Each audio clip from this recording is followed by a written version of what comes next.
Boa tarde, boa noite, meus amigos, meus irmãos. Estamos aqui para mais uma reflexão na Palavra de Deus e nós vamos falar alguma coisa hoje sobre anticristianismo, a coisa mais velha do mundo. O anticristianismo é mais velho do que o próprio cristianismo, porque as forças do mal já lutavam contra a promessa de Deus em Cristo antes mesmo do nascimento de Cristo. Quando muitas nações lutaram contra o povo hebreu, contra a raiz de Jessé, contra a raiz de Davi, a luta contra o Jesus que viria na plenitude dos tempos é muito mais antiga do que possamos imaginar. Se quisermos dar uma época agora mais recente, podemos citar facilmente o final da Idade Média, podemos citar os séculos 18 e 19, onde foram compiladas ideias e doutrinas tipicamente anticristãs. Isso diminuiu ou isso aumentou? Isso continua. Hoje, nos dias de hoje, existem diversos movimentos anticristãos e existem muitas pessoas envolvidas nesse anticristianismo. O que é esse anticristianismo? É tentar mostrar que as Escrituras não são a palavra de Deus, é tentar mostrar que o Cristo é o homem que se fez Deus, e não o Deus que se fez homem, é mostrar que a obra de salvação de Jesus pode ser substituída pela obra de méritos e obras de homens. É tirar a credibilidade dos profetas e dos apóstolos. É, no caso, substituir gradativamente no entendimento e no sentimento das pessoas menos avisadas. Tirar gradativamente o cristocentrismo da salvação e ministrar ardilosamente um antropocentrismo. E isso tem tido muito sucesso no meio de muita gente. E milhões de pessoas nesse país caíram nesse ardil e vivem nesse ardil. Mas nós cristãos não podemos cair nesses ardis, por isso nós temos a obrigação de mantermos o cristocentrismo neotestamentário em nosso entendimento e em nossa vida. Porque sem esse cristocentrismo não existe reconciliação com Deus e não existe salvação. Existe virtuosismo, mas a virtude perante Deus, a aprovação perante Deus, não existe, porque assim ensinam Jesus e os apóstolos.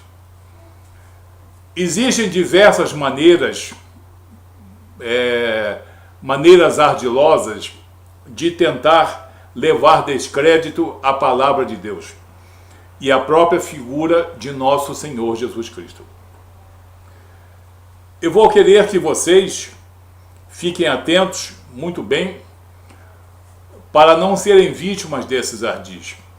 Eu vou mostrar a você como são ministrados esses ardis, tentando fazer com que um antropocentrismo prevaleça sobre o cristocentrismo.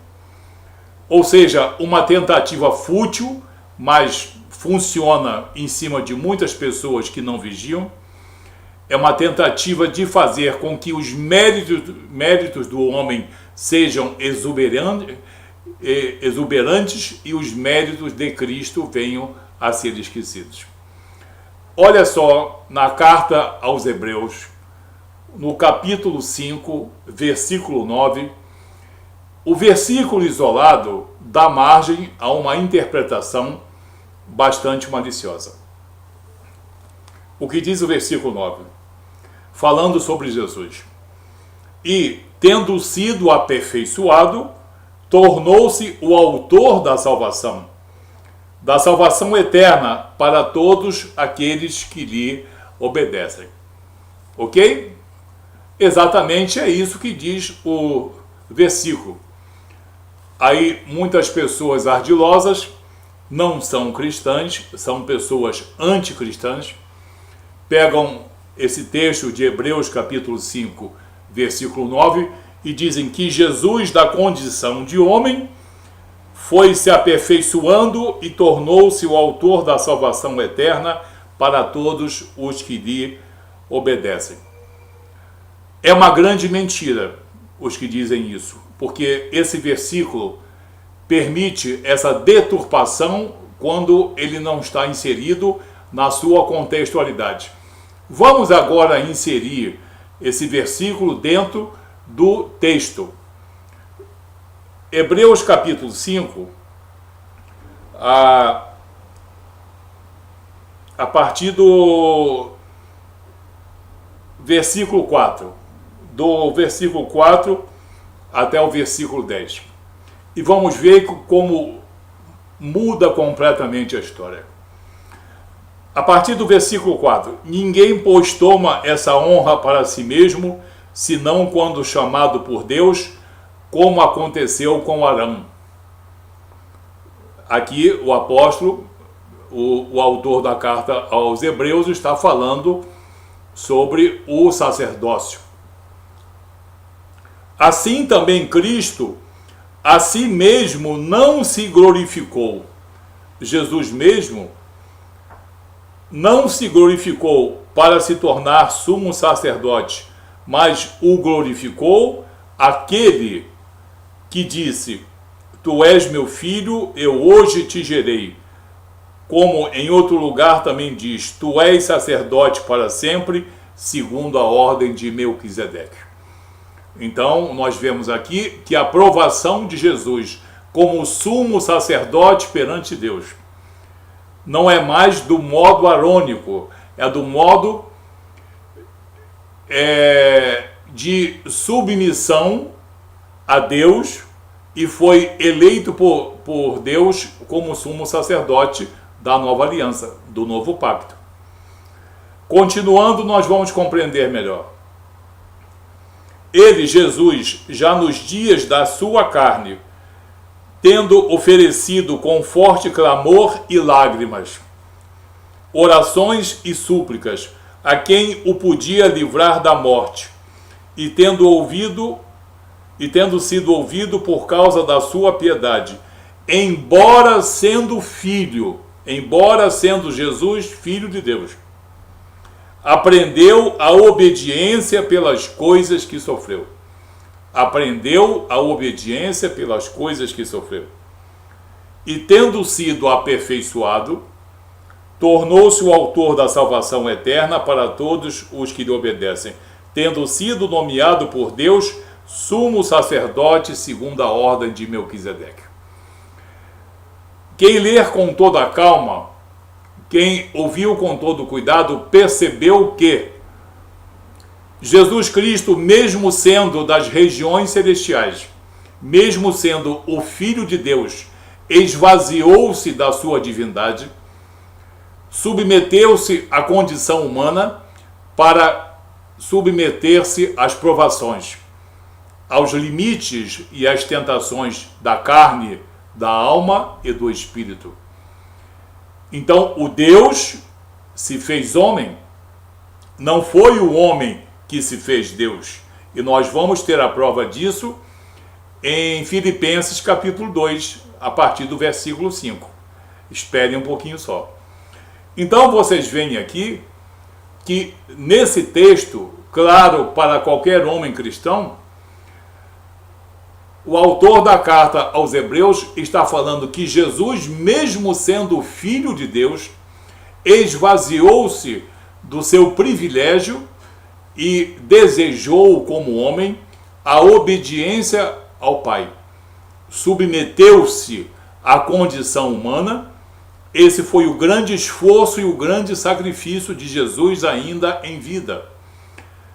E como homem comum, ele chorou, ele padeceu, ele teve que sofrer todas as necessidades da carne e as tentações, para que houvesse nele honra perante Deus.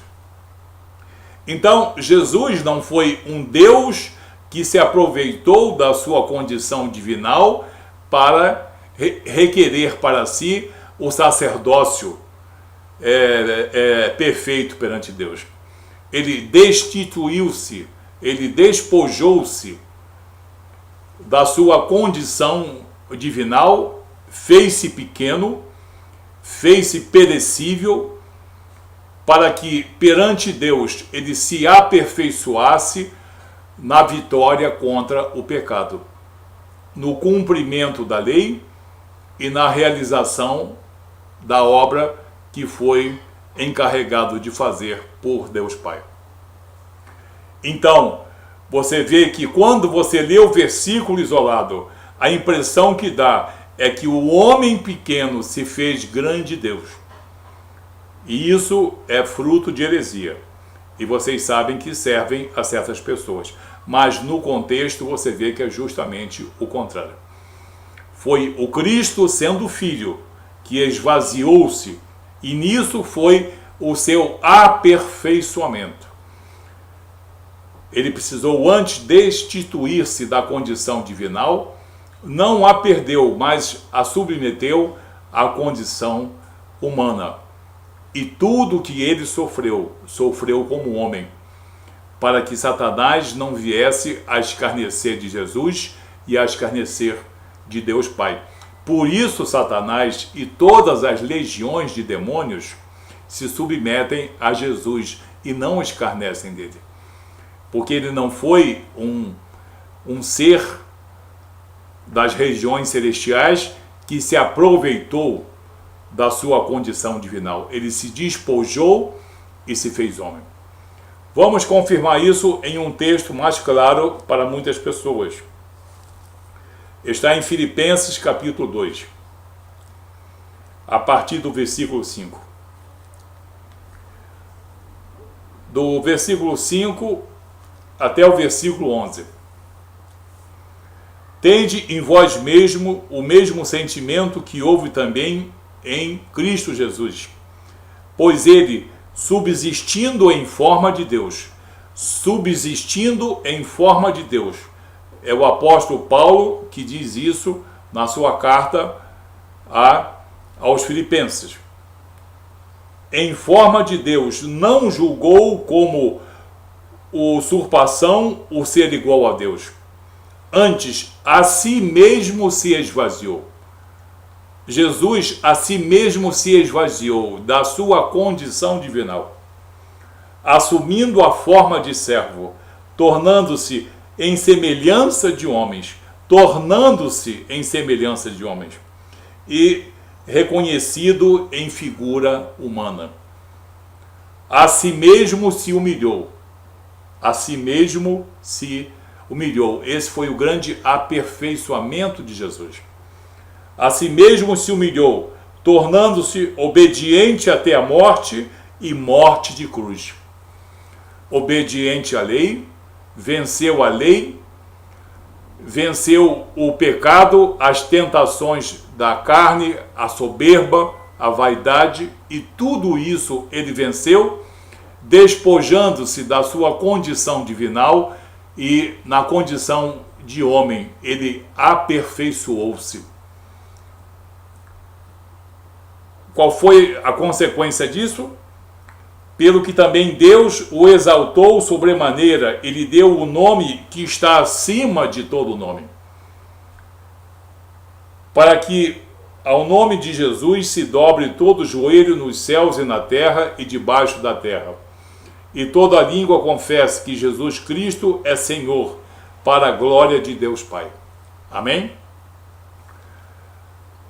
Então você viu que o versículo da carta aos Hebreus, capítulo 5, verso 9, ele pode ser adulterado por pessoas de má fé, tipicamente anticristãs e pessoas que mantêm uma chamada antropofilia lançando essa antropofilia contra o cristocentrismo da salvação.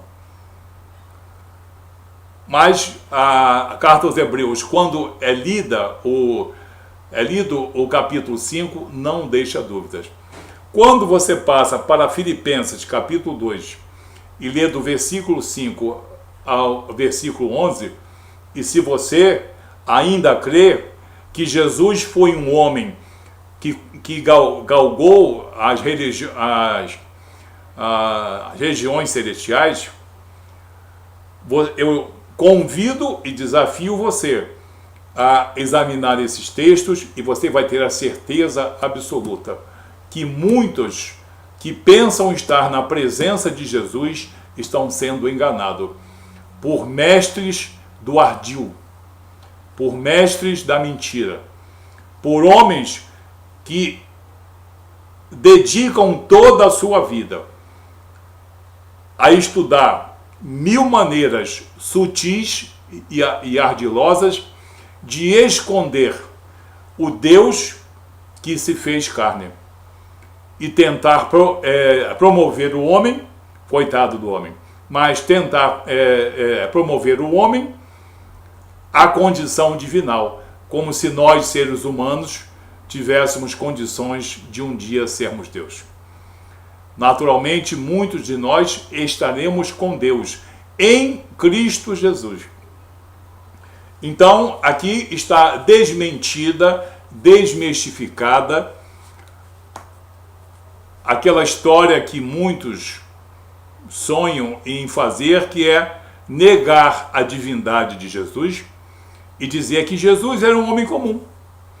Um homem comum, muito obediente, e que por ação de aprendizado e de evolução pessoal, ele chegou às regiões celestiais. Nada disso. Jesus Cristo era o Deus que se fez carne.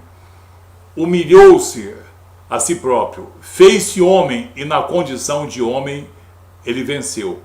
Mas ao vencer na condição de homem, ele foi eleito por Deus Pai como sumo sacerdote da nova aliança. Essa é a verdade de Deus para mim e para toda a humanidade. Outra versão, só se for a versão de Satanás. Que Deus abençoe você. Busque sempre na contextualidade bíblica a verdade sobre Jesus, sobre a salvação, sobre a vida eterna. Que Deus abençoe você e te livre de toda heresia.